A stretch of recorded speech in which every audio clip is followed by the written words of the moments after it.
Buenas noches, amigos de Reporte Saladín. Aquí estamos como cada sábado de 8 a 9 de la noche para analizar y comentar sobre todos los eventos nacionales e internacionales y las implicaciones que tienen los mismos para la República Dominicana, independientemente de lo que es el perfil que transmite hoy nuestro país y nuestra economía, porque no es la primera vez que el mundo, y sobre todo recordando coyunturas anteriores como la Segunda Guerra Mundial y sobre todo la Guerra de Corea también, en la que el mundo sufrió tensiones. Por ejemplo, aquí durante la Segunda Guerra Mundial, para ponerles un ejemplo, no llegaba importada harina de trigo. Y en lo que era la panadería Kiko, que estaba en la calle Padre Villini, esquina Espaillat, lo que habían eran tortas de casabe. Y por supuesto, en este país, en ese entonces, era un gran productor de maíz, tanto que llegó a exportarse maíz desde la República Dominicana. ¿Por qué he querido mencionar y citar estos eventos relacionados con guerras y coyunturas de ese tipo? Porque, sin duda alguna, como ocurrió en una coyuntura diferente, que fue en el 2020 con el COVID, una enfermedad, un virus que atacó prácticamente todos los países. En esos casos, las economías se tensan definitivamente porque se encarecen las materias primas y las importaciones, y por otra parte también la elevación de los precios contribuye también con la inflación a que se aprecien mucho más los tiempos que son de normalidad. Y por supuesto que la economía mundial está hoy en tensión porque ha sido impactada por la guerra de Irán. Y definitivamente es el momento en que los gobiernos reaccionan tomando toda una serie de medidas para enfrentar eventos bélicos de esa magnitud.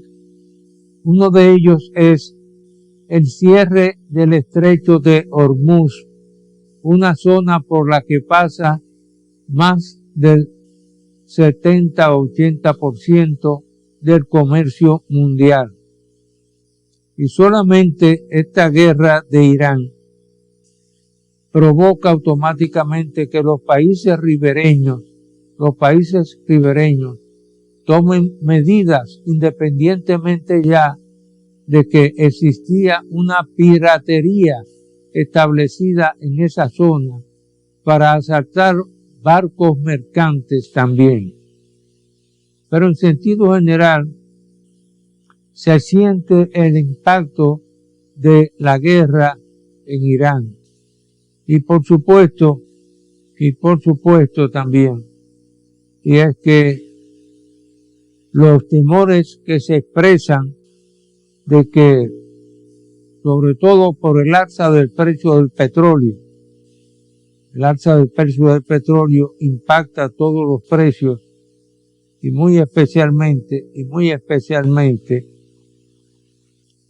no hay que olvidar a los ciudadanos dominicanos que residen en países extranjeros, y por eso ha llamado la atención que nada más y nada menos que nuestra Cancillería ha tenido que asistir a 2 criollos que viven en Irán. Lo que nos sorprende porque los dominicanos hoy están regados prácticamente en todos los países del mundo, y por supuesto que esos ataques de una potencia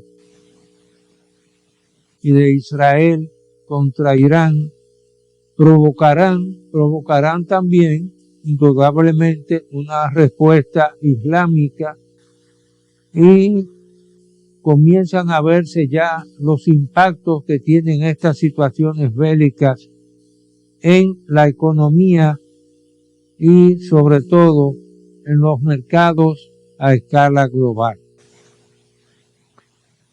Pero pasando a otro tema, ha llamado poderosamente la atención que se ha estado comentando en los medios de comunicación un puerto satelital en Pedernales, pero este sería un proyecto privado. Independientemente de las características de que sea privado o público, la realidad es que la provincia de Pedernales, y yo lo he venido advirtiendo desde 1981, en los años en que hacía tanto los análisis en la noche en Mundo Visión como en el desayuno de el Canal 9 con Miledis de Cabral. Y es que llama la atención porque la provincia de Pedernales, y yo insistía mucho en ese punto, era una de las provincias más deshabitadas y provincia fronteriza además, a un punto tal que en bloques de apartamentos construidos durante los gobiernos del doctor Balaguer, por ejemplo, se llegaron a desalojar y a mudarse las personas que vivían en esa zona, y es que prácticamente la única fuente de empleo que existía en la provincia de Pedernales, independientemente de lo que era la producción de sisal para ser utilizada como tejidos en la fábrica de sacos y cordelería, esa provincia tenía el menor número de habitantes. Yo llamaba la atención cuando los habitantes de esa provincia no pasaban de unos 29,000, y aún habían periodos en que se recortaban los empleos en la Alcoa Exploration Company, y sobre todo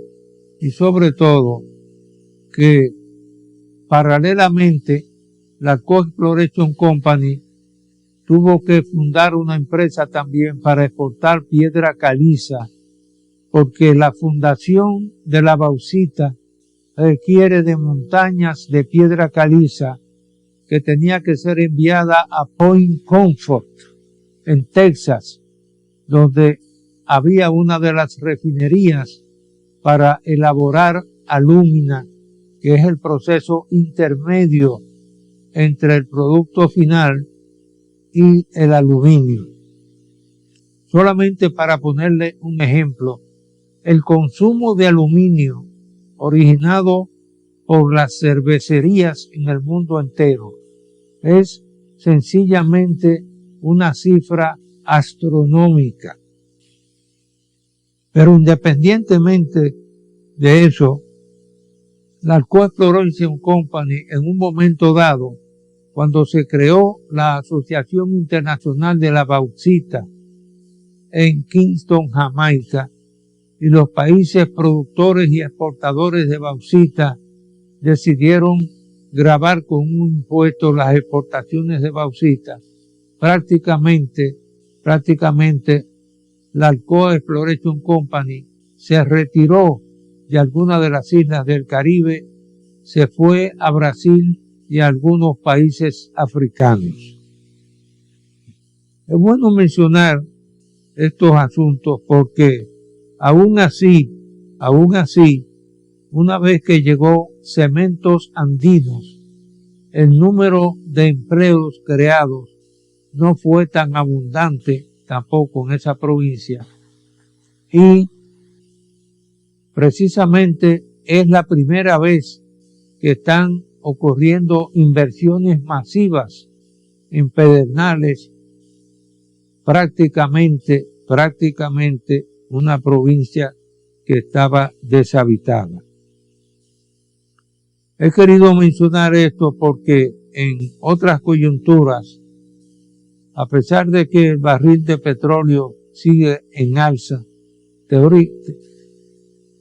oro, a su vez, que es una de las generadoras de impuestos mayores que tiene el fisco en la República Dominicana, ha estado descendiendo ligeramente. Pero con solamente la demanda de China de hace 2 años atrás, China estaba importando ya unas 540 toneladas de oro, algo que llama poderosamente la atención, independientemente de que me tocó conocer a través del embajador Charles Manat a uno de los ingenieros constructores más activos de Washington, una firma que construía la mayor parte de los edificios.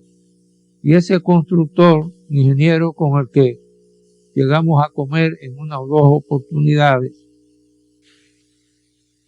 nos hablaba de cómo los árabes no creían prácticamente en ninguna moneda y acumulaban lingotes de oro subterráneos en túneles construidos expresamente por ese ingeniero washingtoniano. Por otra parte, ha llamado la atención que es una de las raras ocasiones en la que los Estados Unidos están utilizando por primera vez después de la guerra de Vietnam los famosos bombarderos B-52 contra Irán, y por otra parte está lo que se ha convertido en un conflicto bélico prácticamente en el Medio Oriente, donde casi todos los países, en una u otra forma, están influenciados por los acontecimientos que se desarrollan en esa zona del mundo. Aquí, definitivamente, la Cámara de Diputados aprobó sobre un tema que es de interés porque somos una isla y estamos rodeados por el Mar Caribe y el Atlántico. Y la Cámara de Diputados aprobó sobre el derecho del mar de país uno de los instrumentos de la ONU,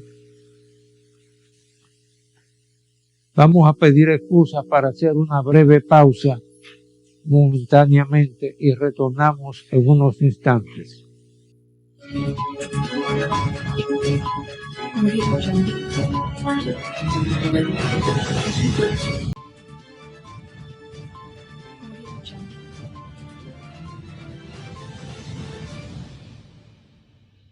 Bien, amigos, aquí estamos de nuevo en el reporte Saladín con un invitado muy especial, Manuel García Arévalo, un hombre que el solo hecho de haber escrito esa obra, ese libro, Taínos, independientemente del trabajo museográfico que ha hecho con los dioramas que tiene en la Casa del Cordón, se merece un reconocimiento público, porque independientemente de que él ha participado en exposiciones en el exterior también, donde ha exhibido colecciones de piezas taínas, porque ha dedicado su vida, independientemente de la parte industrial, también porque fue un industrial muy conocido, sobre todo los aportes que le ha hecho a la cultura.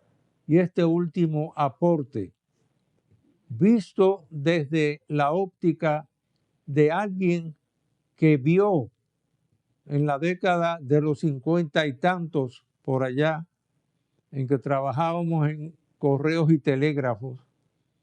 Imagínense, teníamos enfrente la Casa del Cordón y ahí surgió en la Isabel la Católica con Emiliano Tejera la Casa del Cordón como sede del Banco Popular Dominicano.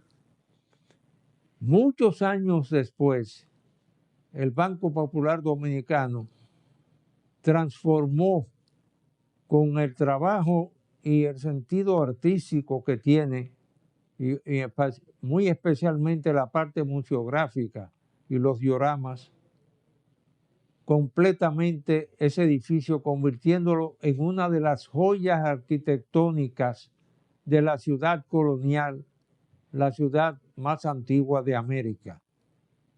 Tuve el placer inclusive de auspiciar desde el Banco de Reservas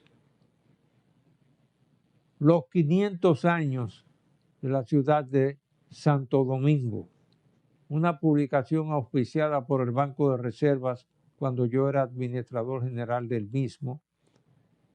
Pero voy a ceder la palabra con toda la alegría que tengo de tener como invitado a Manuel García Arévalo, sobre todo a este invitado que cada año participa en todas las semanas dominicanas que se hacen también en diferentes países del mundo. Últimamente se ha incorporado a la Semana Dominicana en España. Cedo pues la palabra a mi querido amigo Manuel García Arévalo.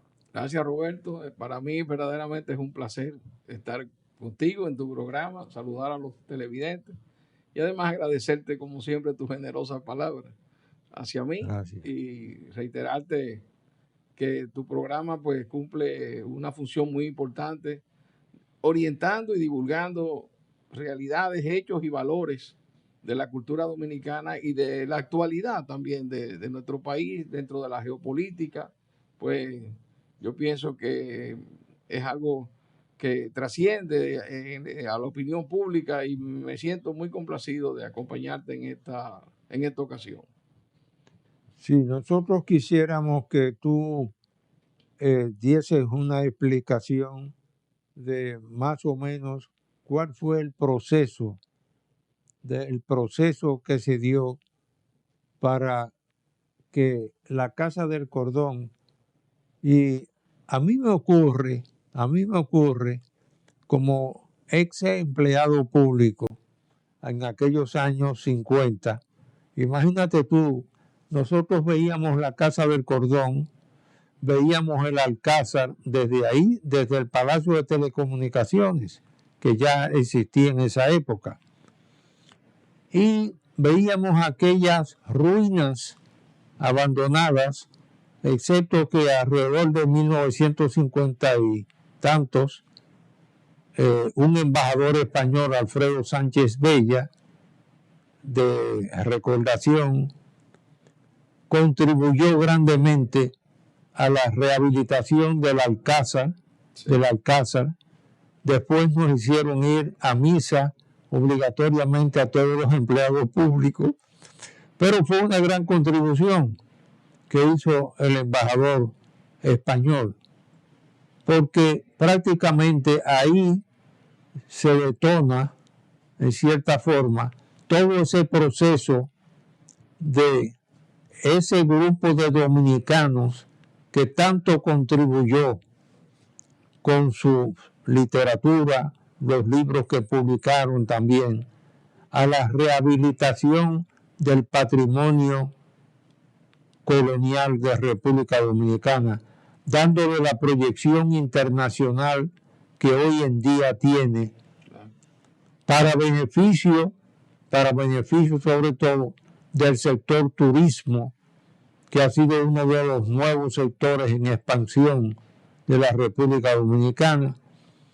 y uno de los actores más dinámicos en cuanto al sector construcción se refiere. Cada vez que la banca dominicana asiste a eventos en Madrid al inicio del año, eso significa nuevas inversiones y nuevos empleos y generación de divisas además para la República Dominicana. Tú has sido actor y participante en todos esos procesos.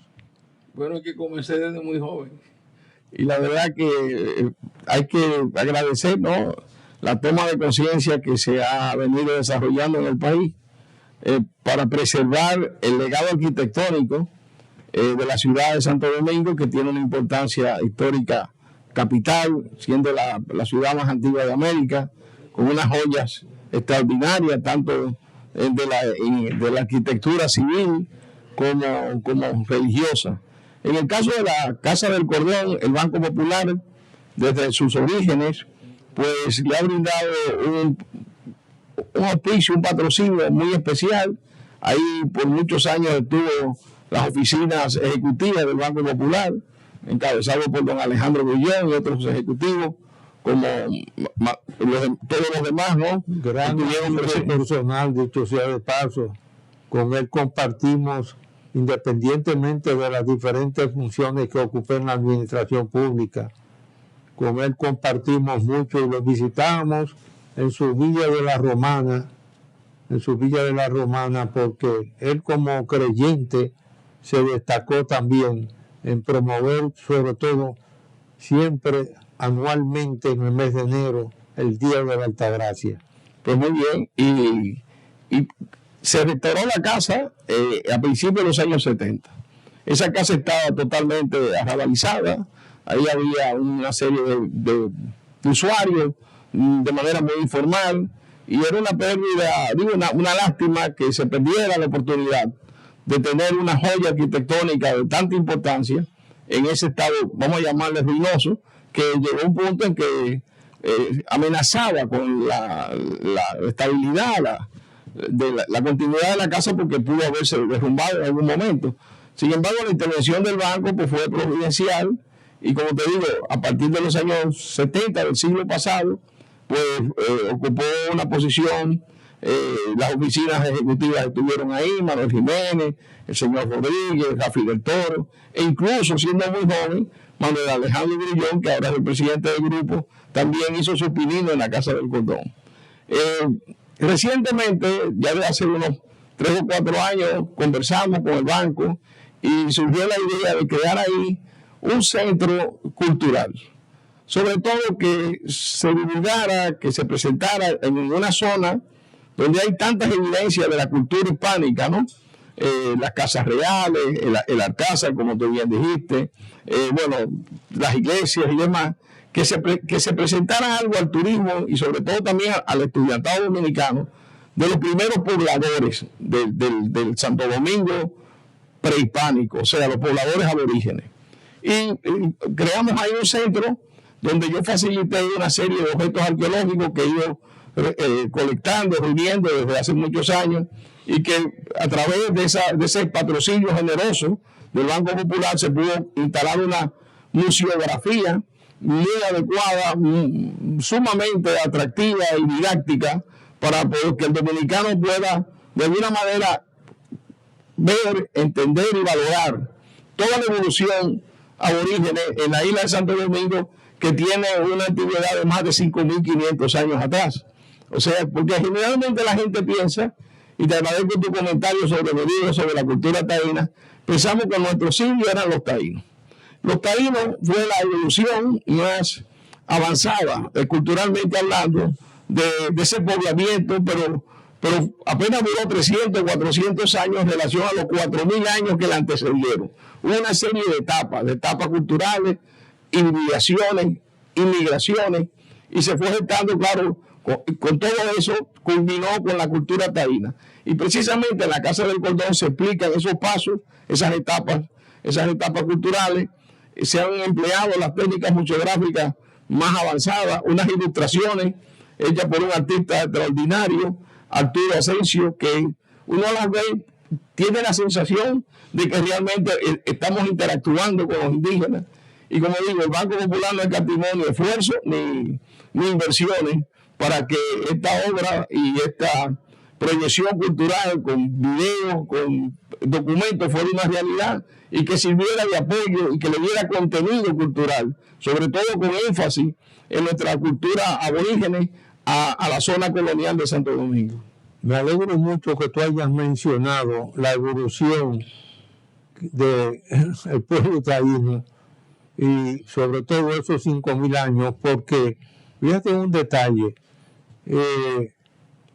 aunque existe un museo taíno en Altos de Chabón, sí, en una ocasión, con ocasión de una reunión del Banco Interamericano de Desarrollo, yo era director ejecutivo alterno por México y República Dominicana, llevé a un grupo de economistas venezolanos a visitar el Museo Taíno de Altos de Chabón.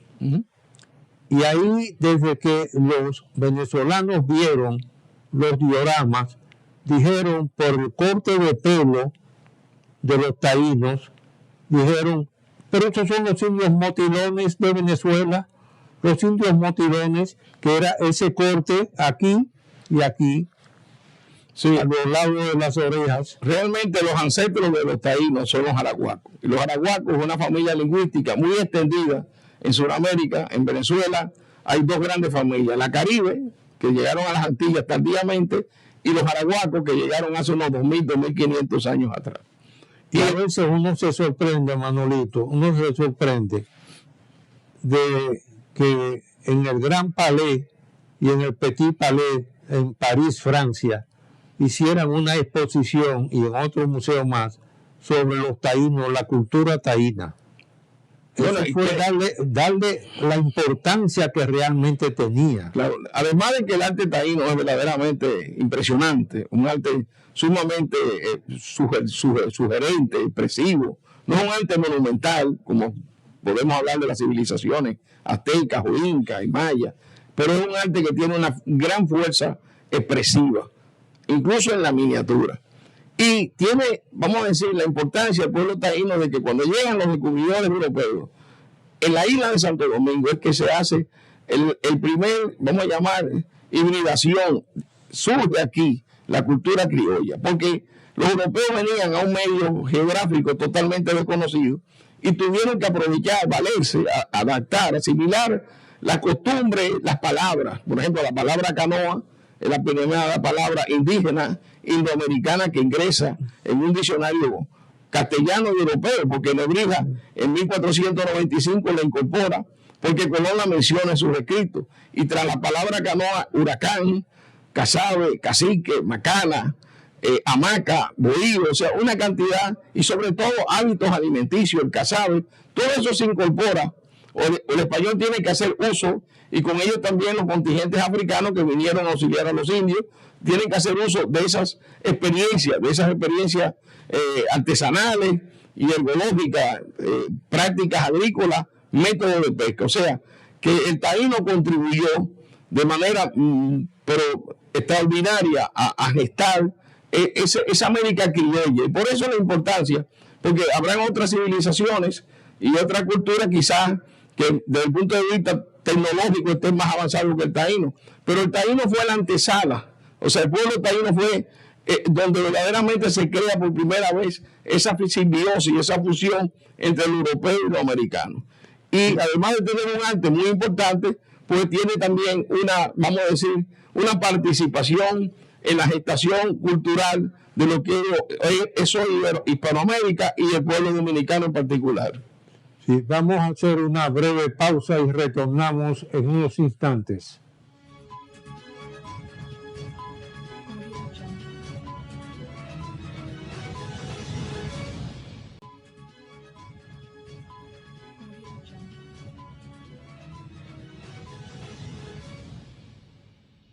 Bien, amigos, retornamos con el reporte Saladín y por supuesto que estamos hablando con uno de los historiadores que más profundamente ha estudiado la cultura taína. Y dentro de ese rol, independientemente de los aportes que han hecho otros investigadores, está el rol de el casabe Sí. o casaba, que para el regreso era uno de los pocos alimentos que no se descomponía. Ciertamente. Y ocupó un lugar muy importante en ese viaje de regreso de las carabelas hacia España como alimento. Por eso se le llama el pan de la conquista, porque también las embarcaciones que partían hacia otros destinos americanos, Centroamérica, Veragua, la costa de Sudamérica, la costa norte, pues las otras Antillas estaban cargadas de casabe. Porque a diferencia del pan de trigo, del bizcocho, como se le llamaba entonces, a ese pan duro se mociaba con la humedad. O sea, no era muy amigable al clima tropical, pero el casabe sí soportaba. Y la isla de Santo Domingo, durante los primeros 15 o 20 años de la colonización, se dedica a la masa indígena como fuerza laboral precisamente a producir casabe para abastecer esas embarcaciones, tanto de conquista como de regreso a España. Y hoy en día el casabe pues, es un símbolo de la identidad culinaria dominicana. O sea que son de las cosas que se han mantenido a través del tiempo y que nos recuerdan ese legado que tenemos de nuestros aborígenes. Sí, ¿no? Y ha dado lugar a una industria también muy productiva, porque inclusive hay extranjeros que valoran el cero aporte en calorías que tiene el casabe. Entonces, se dice que hay una población en Estados Unidos, de judíos, que tiene ese artículo y ese producto alimenticio como uno de los más importantes, precisamente por el bajo poder calórico que tiene. Sí, yo pienso también que otro tubérculo muy importante de la dieta taína es la batata. Y que nosotros en la gastronomía, en la alta gastronomía dominicana, debemos de favorecer más la batata. Por ejemplo, en Cuba, la batata boniato se usaba o se usa en los restaurantes más sofisticados. En vez de poner papa frita, pues ponen batata. Yo pienso que la batata hay que darle una oportunidad dentro del escenario gastronómico criollo. Tú te vas a sorprender de lo que te voy a decir. Sí. Yo fui becario en Japón. Hice un curso de promoción de exportaciones no tradicionales con el Ministerio de Industria y Comercio de Japón, el MITI famoso, que hizo todos los planes de desarrollo de Japón desde 1920. Y estando en Tokio, aunque el curso era en inglés, veo un carromato con 2 neumáticos y una chimenea y veo una fila de madres con hijos cargados, acercándose y comprando en ese carromato con esa chimenea y esa torba alimentadora que botaba humo. Y yo le pregunto a nuestro guía en inglés, ¿qué compran esa gente, esas madres, con esos niños? Me dijeron, batata. Oh, pero usted no sabe el poder calórico que tiene el boniato o batata. ¿Y de dónde ustedes lo traen? De Tailandia. Grandes importaciones de batata por el valor calórico. Aquí se puso de moda una vez una persona que andaba en un triciclo y vendía batata asada aquí en la capital, en Santo Domingo. Y en España, en Barcelona, años atrás, vendían lo que le llamaban el boniato de Málaga, que era una zona española, Málaga, donde se da bien la batata. Y la vendían a la par de la castaña. Y la batata sabe a castaña. Tiene un sabor muy parecido. Y para Navidad, pues era muy apetecible. Y yo pienso que la batata deberíamos de darle un empujoncito desde el punto de vista gastronómico, porque, como tú dices, tiene unas condiciones, un sabor y unas condiciones de calorías muy importantes. Independientemente de eso, hay aspectos históricos que tú has estudiado y conocido también sobre lo que fue el traslado de una orilla a otra orilla de la ciudad de Santo Domingo. Y una anécdota que te voy a contar porque me ocurrió a mí personalmente. Yo fui enviado por la Fundación de Crédito Educativo a estudiar el sistema de crédito educativo de los Estados Unidos de América durante varios meses con el Foreign Student Advisor de la Universidad de Maryland. Y estando allá, uno de los profesores me invitó a cenar en su casa con su esposa y sus 2 hijos.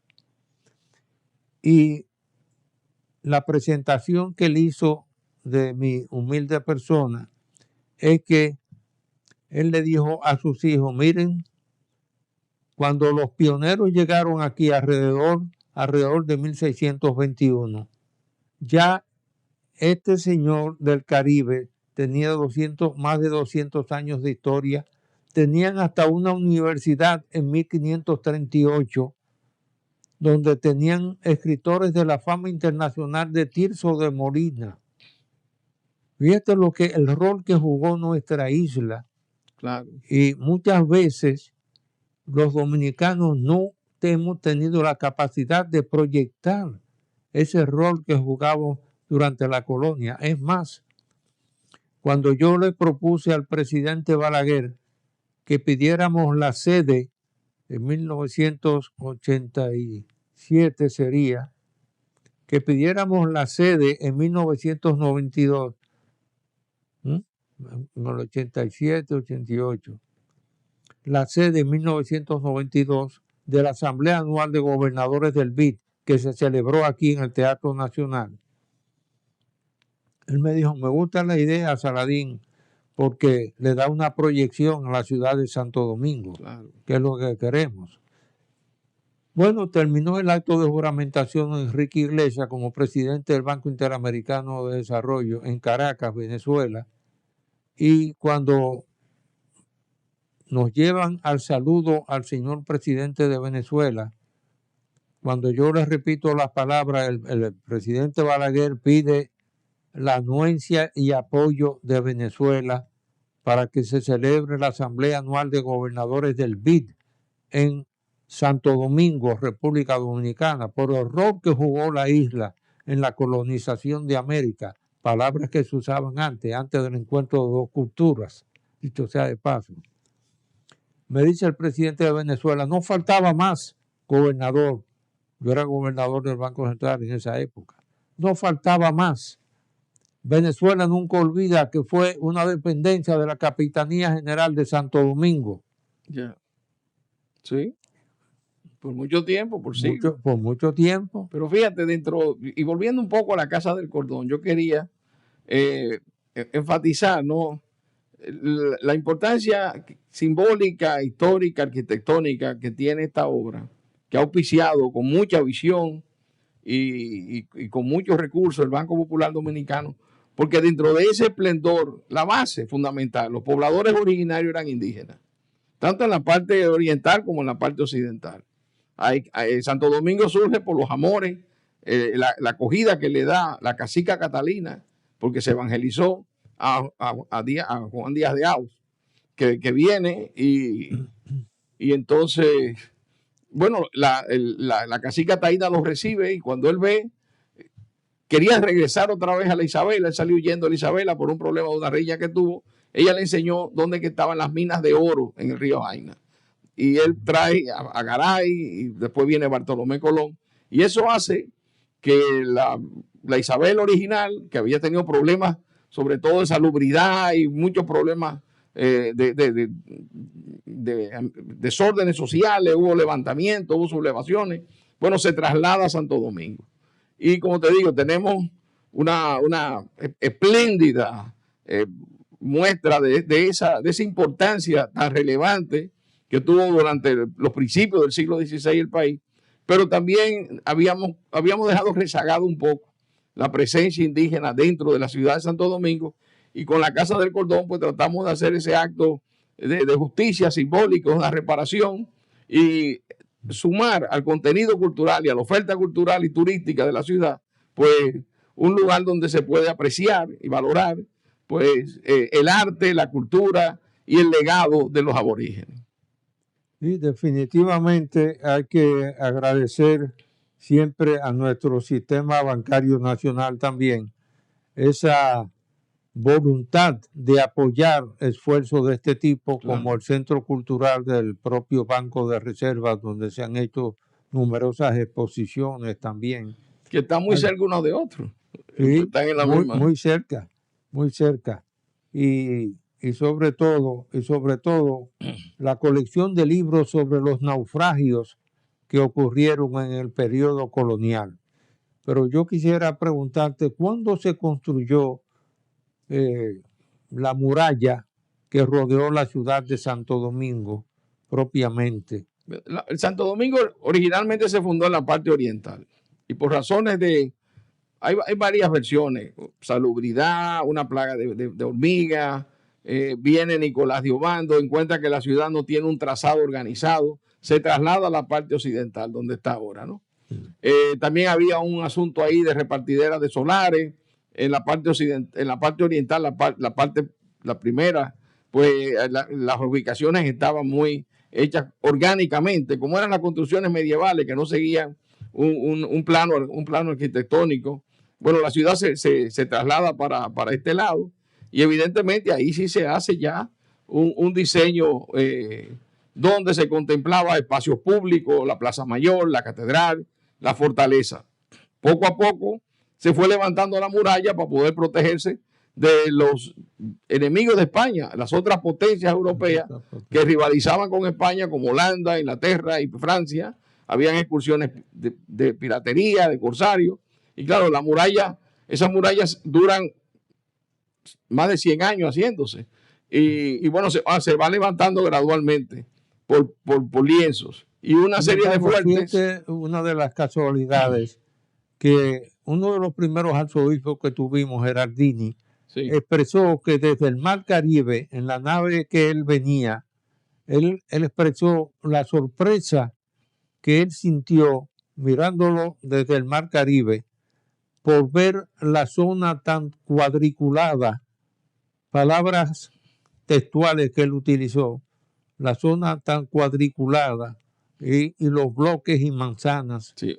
Obando hace precisamente un diseño en cuadrícula que después ese diseño se usó para replicarlo en las diferentes ciudades españolas o construidas por los españoles ya en tierra firme y fue muy exitoso desde el punto de vista urbano. Y aquí, como digo, tuvimos un periodo muy prolongado en que fue el centro del pórtico de la civilización de entrada de la cultura europea y española en particular en América. Y todo eso se refleja en nuestros monumentos arquitectónicos, que afortunadamente ha habido una toma de conciencia y se han preservado en lo posible. Lamentablemente eso comenzó ya a mediados finales del siglo XX, sobre todo a partir del Alcázar, como bien señalabas, pues hubo una toma de conciencia de que había que preservar aquello, porque Trujillo decía que él tenía un gobierno nuevo y que quería una ciudad nueva. Y durante mucho tiempo lo que se estilaba era como un símbolo de progreso, tumbar esas viejas casonas españolas, coloniales, y hacer un edificio de 3 o 4 plantas, a veces de una arquitectura que no era tan, vamos a llamar, vanguardista o adecuado, relevante. Pero afortunadamente, y sobre todo a partir de que se crea la Oficina de Patrimonio Cultural y del gobierno del presidente Balaguer, pues se ha sido más cauteloso y se han ido rescatando y ambientando pues prácticamente el casco antiguo de la ciudad. Sí, independientemente de que yo mismo escribí un artículo en una oportunidad informando cómo se había hecho el viejo San Juan, donde se comenzó por eliminar. Aquí habían 7 instituciones que incidían en la zona colonial y cómo en el viejo San Juan le dieron el poder a una sola para regular, comenzando por eliminar los impuestos que gravaban a las propiedades. Eso te iba a decir, mira, yo pienso que algo que faltó en la concepción del programa de rescate es que la ciudad la hacen los habitantes. Quien habita la ciudad, que hace la ciudad. Aquí pensamos hacer una ciudad monumental, muchos museos, y nos descuidamos un poco de la iniciativa privada. Debió de haberse dado incentivo para que la iniciativa privada, y debería de darse incentivo, sea la que tome, vamos a decir, le imprima vida, tome el pulso de la ciudad, como se está haciendo ahora con los hoteles que está desarrollando la familia Vicini y cosas parecidas. Me parece que en el programa arquitectónico primó más irse a la parte oficial, hacer instituciones que están muy bien, pero que se descuidó un poco. El darle facilidades a los vecinos para que pudieran restaurar su casa y las familias permanecer en sus casas tradicionales. Quiero darte las más expresivas gracias por tu participación en este programa, ya que era uno de mis anhelos. Bueno, gracias. Cada vez que veo ese libro, Taínos, que es una obra de arte también, una obra de arte. Y por supuesto, desearte que sigas cosechando éxitos y que sigas colaborando con proyectos culturales de esta naturaleza. A ustedes, amigos, pedirle y darle bendiciones del Señor en la coyuntura actual que está viviendo el mundo, donde, por supuesto, los precios del petróleo están por dispararse, dicho sea de paso, pero al mismo tiempo saber que hay que tener fe en Dios, en que prevalecerá la paz por encima de todos los argumentos. Que Dios los bendiga a todos y hasta la próxima semana.